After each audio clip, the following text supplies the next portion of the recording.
One of the things that I have been keenly aware of throughout my time in tango, from when I started to now, is how much social media has played such a crucial role in the tango world, especially in the last few years. And when I started tango back in 2009, I don't even know if I was on Facebook at that point. I don't know if there was Facebook, but very quickly, within a few years, I was realizing that every person I was meeting while traveling, when I was in Buenos Aires or I would travel to other places, they would ask me my name first.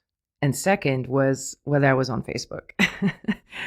And it really was apparent how much tango dancers in particular have dedicated their social media time to Facebook. Facebook has become sort of the way that we learn about events, our commentary on what's going on in tango. And recently, the impact of social media has sort of risen to a new level. I feel like, from my perspective, it's somewhat of a historic moment in the evolution of tango because it's not something that could have happened without social media, without the prevalence that it now has in our lives.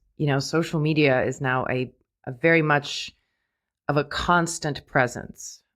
And that is both an amazing power and also a very dangerous proposition, because certain things that should not be seen by many get seen. And one of those incidents, one of those very public incidents happened recently. I was in Hawaii when this happened. I actually was getting ready to get back to LA. And I think it was, we're on the way to the airport is when I started getting messages.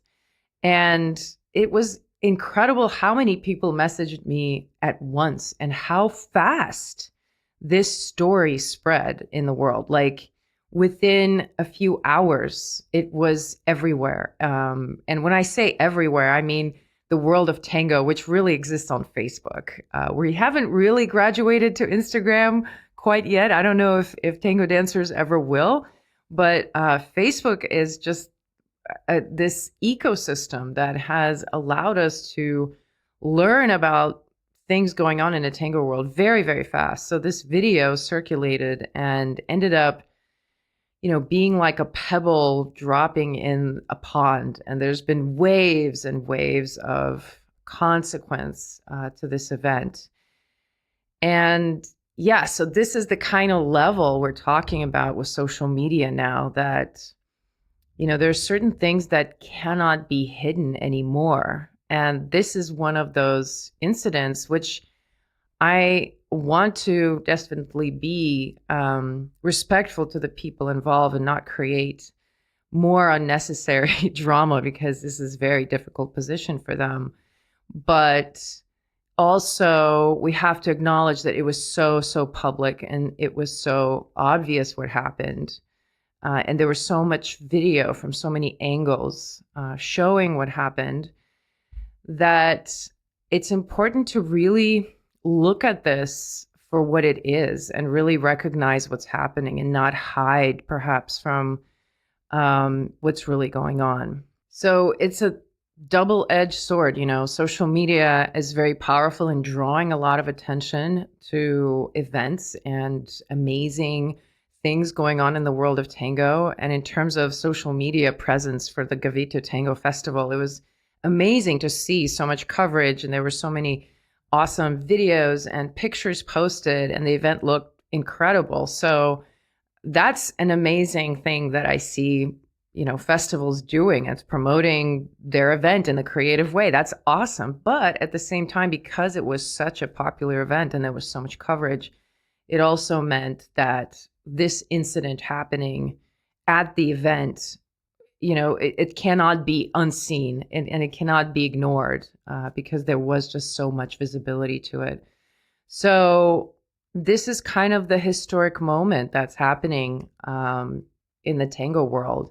So if you've been on Facebook at all, you probably have seen a lot of people share their opinion about what really went on. And there's been a lot of arguments as well. I hosted my own live session inside my private Facebook group, which I do every Friday. So if you're ever interested in joining live, you can join the group. I'll go ahead and post the link to the group in the show notes so you can check that out. But I wanted to do a proper episode on what I think this incident really points to and the kind of challenges that I think we're all having to face collectively with something like this happening in a very public way. So I want to go through some of the brushstrokes of the incident for those of you who don't know exactly what happened. But if you want to know more, you can find out a lot about it online. There's been a lot of coverage on Facebook. And I will go ahead and link the original video that we're talking about and I'll be referring to in the show notes so you can kind of see it for yourself if you'd like. So, pretty much in the nutshell, what happened is that there was some interpersonal conflict going on between the performers, Gustavo Naveira and his partner, Giselle. And it was somewhat visible. There was a little bit of tension going on between them as the performance started, but there was nothing overt happening until the third song. And during the third song, which was a very long Piazzolla piece, which is this song that, if you watch the video, that's the song that's playing.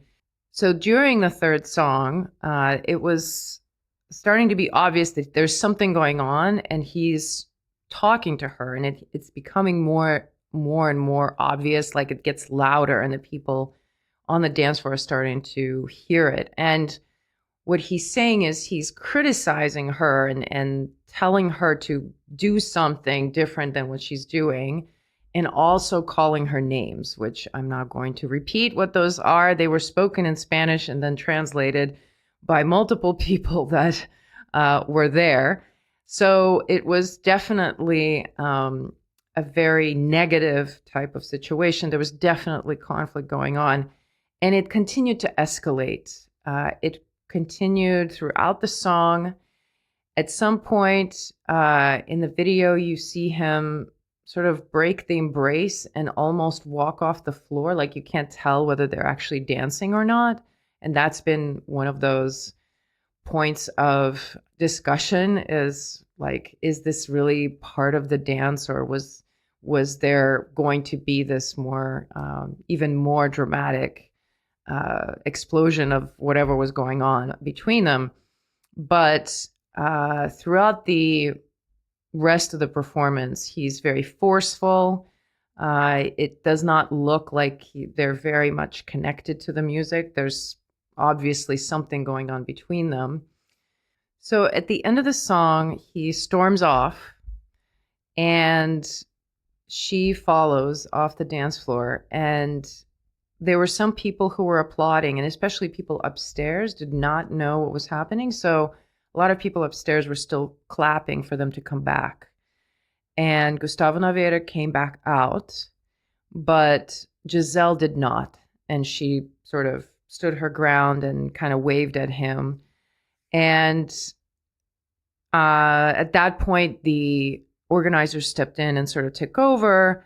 And Gustavo then stormed out, and he was asked to leave and not participate in the rest of the festival. So Giselle taught the classes by herself, the rest of the classes, and then she performed the next night with someone else. So this is what I know about what happened. Having talked to number of people who were there, having talked to the organizer, and just sort of gathering information from everything that everybody else has posted since. And there are certain obvious conclusions that I've made for myself, and a lot of people have arrived at similar place with this, but there's some disagreement for people around like the gravity of what really happened, because some people might say, well, everybody makes mistakes, and it wasn't really as bad as it sounds. In the video, you can't really tell anything, and um, I I understand that for some people, it's very scary to admit the possibility of their idol or their inspiring presence in tango, like someone they admire, that they are capable of something like that. This is a repeated motif that I was hearing from people who were there, and they were like, I just could not believe what was happening. But it's a fact that he raised his voice and continued to call her names and cuss at her. It was heard by multiple people. And the fact that it progressed and amplified over time, that it wasn't something that just happened in one part of the song, like he lost his temper and then, they kind of covered it up or something. It was incessant, and it was something that covered a whole Piazzolla song, which Piazzolla songs are very long. So it was an ongoing sort of attack that, for people like myself who've been exposed to abuse on different levels, who've seen it in action, when I looked at that video, to me, it totally made sense what was happening. I've seen this before. I've felt it. I understood what he was doing. I used to be with a partner who would do the same thing. He would cuss me out on the dance floor, and I would stay, and he would lose his temper and do this kind of thing in private. But, this was a very public thing, and that's the difference. That's the thing that makes this a much more important incident, because it's not just somebody saw it but didn't say anything and is just kind of talking about it in hindsight. This is like now visibly there. You cannot unsee it. And what this incident revealed to me is more about the overall dynamics in tango when it comes to the power structure in professional tango couples, in how tango actually operates, is sort of basically fostering this kind of abuse over long periods of time. This incident is not the first time that Gustavo Naveira showed this kind of temper, losing his temper. Since this video has been posted, multiple people at different times from different parts of the world have posted personal stories of witnessing it in different class situations and not knowing what to do. I myself have seen examples of this from other tango professionals, and it's not very far-fetched to believe that this is something that's been going on for a long time. Now, someone at some point was saying to me, well, you don't know, maybe he's a wonderful person on the inside. Like, this is maybe really out of character. And normally he's just a really nice person. And honestly, it just doesn't happen. Like, I've now have been around a lot of people in tango, and I've dated a lot, and I've just never seen this kind of occurrence where this sort of abusive behavior that takes place in public is somehow completely out of character, that person does not show any other signs of abusive patterns. More likely, and a more logical and believable context to imagine that I can see happen is that this is something that was already present on different levels in their relationship as far back as 10 years ago. And it's something that took place somewhat in public, but maybe not televised, right? Like it might have been just as common for them to experience something like that in other performances, but we did not have this global coverage of that kind of thing. And so now that's happening for him, is that he continued just to do what he did before, like that this was something that was already part of the relationship. And it just so happens that it was caught on tape, to use that phrase. But that's the only difference, right? Like if it wasn't really televised the way it was through Facebook and through all of the social media, I don't know if we would be talking about this to the same degree. I don't know if it would cause as much emotional response from everyone. So the tango community has been impacted by this very deeply, and I feel like it's gotten very emotional very quickly for obvious reasons. And there are two main reactions that I sort of witnessed. For some people, the reaction was like, wow, this was really traumatic. This was very uncomfortable, very painful to watch. Some people said they were kind of sick to their stomach and had like a physical reaction that they couldn't shake for the rest of the night. And then there were other people who just kind of separated from the event and basically took the stance that, I don't really know what's going on. I'm not going to pass judgment. I don't want to focus on really casting any negative light on anyone. So I'm not going to get too involved in pronouncing anything being bad, like just sort of kind of hiding from the conflict in my eyes. At least that's kind of how I interpreted it, because it's really difficult for us to know what to do as an audience in response to that, or as dancers for when we witness something like that.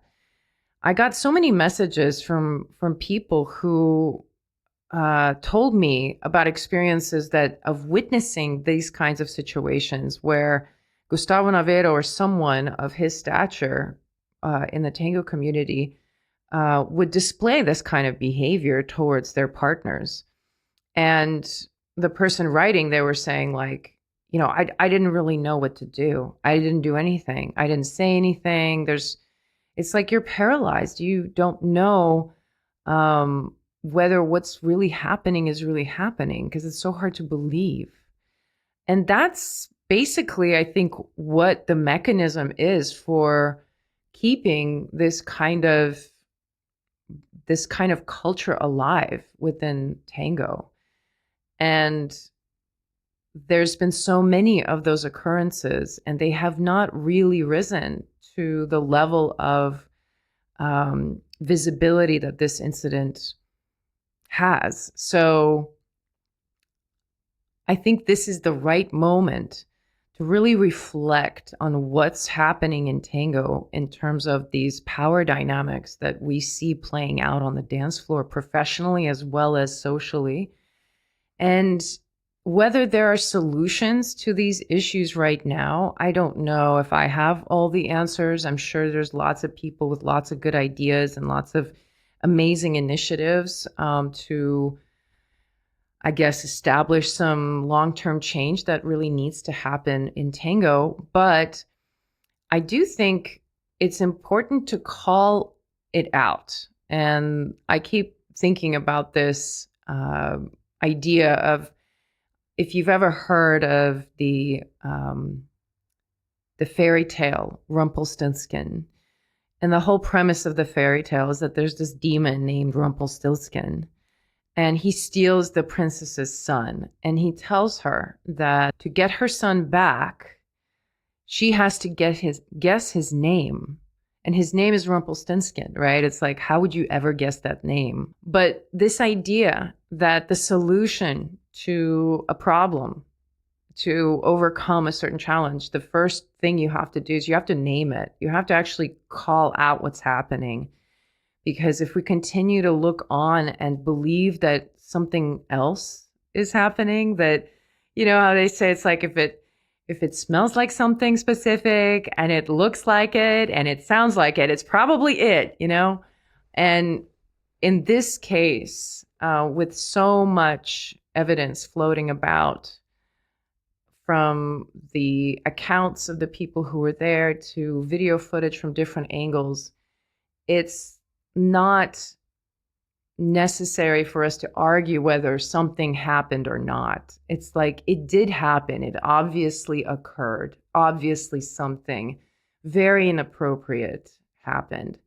And from there, I think it's worthwhile to look at what are the, I guess, circumstances or conditions within tango culture as, you know, a larger concept within tango culture itself.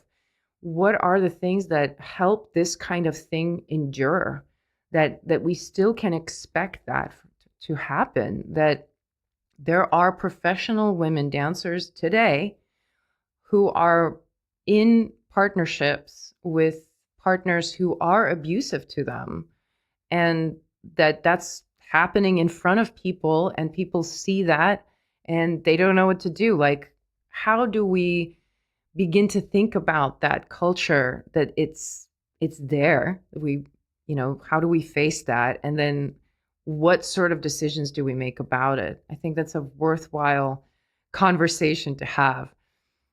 When we're talking about these power dynamics that I've been seeing between couples for many, many years, it's pretty obvious just in terms of the career ability of tango that male leaders a lot of times become known as the virtuosic carriers of the tango art, and the follower is just whoever is there to help them carry out their vision.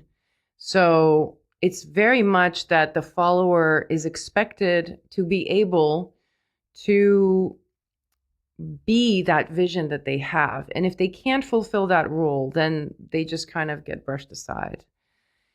Now, I've seen so many cases of this where a male leader gets a follower and they also become lovers, right? Like, that's such a common thing. And of all the weird things about tango, this one's probably the weirdest, because in no other profession that I can think of that I see on a daily basis would you expect that the two partners who are professionals are also intimately involved, and that's like a desired thing, like somehow a couple who is also in love, like they can express tango more or something. It's very strange that that's become sort of a day-to-day reality that we don't even think about critically. But I think it has a huge impact on the role of the woman in the partnership, because very frequently the partners get together and they get together because they fall in love. Even I've done that. And then when the love part fades, it also impacts the professional connection as well. And the partnership falls apart. And very frequently, the male partner, the leader, doesn't have any issues finding another partner very quickly. And they just continue their career without interruption. Whereas the female partner, the follower, typically has a much more difficult time, which is a real situation that the Naveras are facing now, because Giselle now needs to perhaps decide what she's going to do career-wise, and whether she's going to be back on the circuit by herself, which I would hope so. I would hope that we could, in a real way, kind of see this story change, that she would actually continue her career in her own right, and be valued as an artist in her own right, that would be awesome. So, with this really uneven power dynamic and the layering of the romance and the interpersonal drama that happens between two people who are, intimate, it's such a challenge to really understand what's appropriate, what's not appropriate, where do we draw the line, where do we as an audience or the organizers step in, how do we even think about these things happening when certain behaviors get displayed. So tango is kind of special in this, that this is sort of the ecosystem that we are a part of. We see this played out all the time when people who are in love or have personal drama are also professional partners, and that chemistry or lack thereof creates a lot of gray areas for us to navigate through. And I know that for a lot of women, myself included, this was sort of a trigger to remember some of my own experiences with this kind of behavior and how difficult it is as a woman to step away from it. Giselle's grace in her treatment of the situation and her continuing to dance and not show what she was going through is commended, and it is commendable. It's really amazing what she achieved, but I really feel like that's like she shouldn't be expected to do that. In a way, I wish she would have walked off after the first song or after the second song or in the middle of the third song. Like we shouldn't be the case that we as women, especially professional dancers, are expected to rise to this level of stamina and withstand so much pain and aggression before we show that it's not okay. Like that to me is probably the most important thing that I'm taking away from this. That for me, it was very difficult to step away. And I saw now in this incident how difficult it was for her, especially considering that it wasn't the first time, right? Like there was a history of it. So she has been saying yes to this on certain level for many years, the way I was saying yes to my abusive relationship for years. And it was really difficult to recognize that in myself when I was in that. Other people could see it. Other people were observing this. They were witness to a lot of very uncomfortable, intense behavior from my partner, but they didn't know what to do. And I think that's just like the difficulty of the situation, right? You're watching someone go through something and you want to step in, but you can't do anything until the person actually recognizes that something is wrong. And the way the shift happened for me, which it took a long time, but the little pebble for me that dropped in my consciousness and sort of started to create change was this thought that it was a saying I read somewhere, something to the effect of that you'll only allow someone else to disrespect you to the level that you disrespect yourself. So the way I understood it is like the way someone was treating me or how I was experiencing pain from a certain person in my life, like I was saying yes to that on some level because I felt like I deserved it. I felt like that's normal. It was normal to be insulted and abused. It was okay. And it was hard for me to admit to myself that was a reflection of the disrespect that I felt towards myself. That's the level to which I did not see my own worth. Now, even though I had this epiphany, and it was very powerful, it still took me another 6 months or 7 months to finally exit out of that connection. And again, it kept going back and forth between seeing the pattern, seeing the negative behavior, and then right away making excuses for it and believing that something different might happen and that the person was capable of change and that the promises they were making, they were real and that they are going to change. It's such a common story I hear from women that it's not surprising to see the culmination of something like that. That for a woman who is a gifted and professionally acclaimed dancer in her own right, that she ends up experiencing this kind of treatment publicly, that someone in the world of tango would feel that they had the right to do that. And this is, I think for me, was like, yeah, that's what I did as well for a while. Like that's what I allowed for as well. So I think it's a wake-up call for us in many ways. And I think it's easy to make it about the men in general, to view this as a masculine issue, which on some levels it is, but that's not the focus that I want to take, because the idea that we have to ask the men to change and the men need to realize that this is not okay and the men need to sort of become aware of their impact on the community, like that's not going to really happen because it doesn't work that way. It just doesn't. It doesn't work in general as a philosophy to wait for someone else to change. So I think the work of the change falls on our shoulders as women in the tango world, at whatever position we hold, whether we are social dancers, whether we're organizers or professional dancers.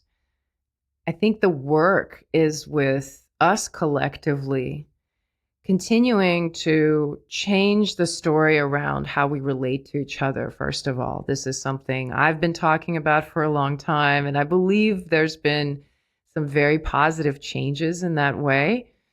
But this story around women being competitive with each other for the attention of men, like that needs to continue to shift. And we as women should find more and more camaraderie with each other.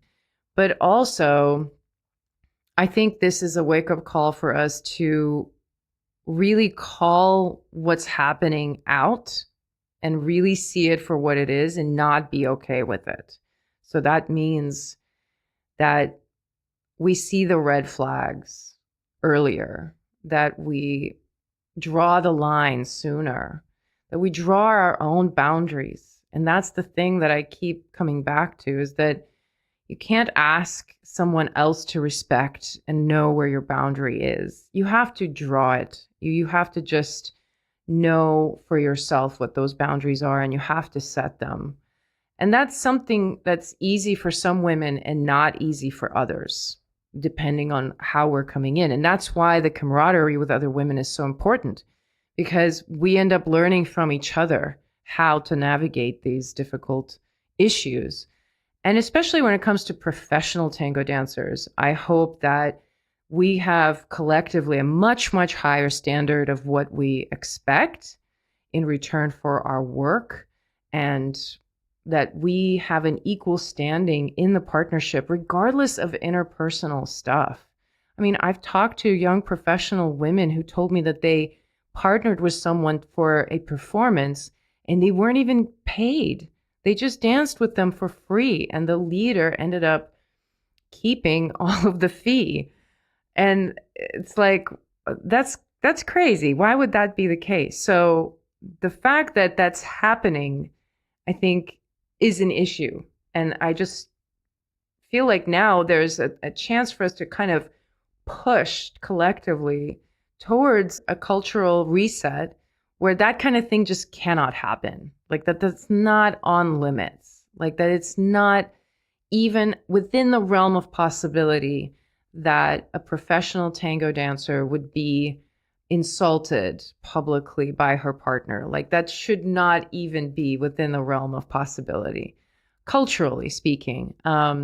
And because this issue was so emotional for a lot of people, I think this is a good moment to use that emotion to commit to actionable steps for all of us, that we generate more self-respect for ourselves as women in tango, that we do the things to empower ourselves to feel more confident, really investing in the female dancers in by themselves. So hiring female dancers who teach by themselves and not sort of favor the couples over that. I hope Giselle gets a bunch of gigs. If I can influence anyone to do that, please make a statement, hire her by herself, let her have her own gigs. And as students, you can also do that. You can pay professional female dancers as teachers. You can choose to study with them. Give that opportunity for professional female dancers to sort of rise in the ranks and have more of a presence and have more of a say. And somebody in the group actually during the discussion pointed out that women make up the bigger economic power in tango. And at first I didn't understand what he was talking about, but what he was pointing out is that women are the ones who are buying the stuff, right? Buying the clothes and buying the festival passes and traveling. So I don't know the numbers, but I would say that that's probably true, that women are the ones who are spending more money in tango than men.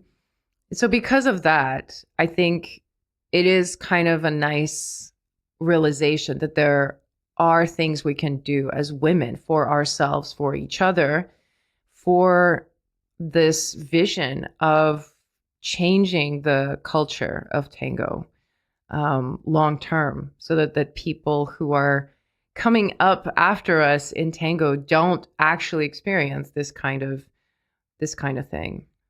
I'm curious about your thoughts on the incident. If you have any comments or thoughts you'd like to share, pop them in the comments. And I look forward to bantering with you next week. Until then.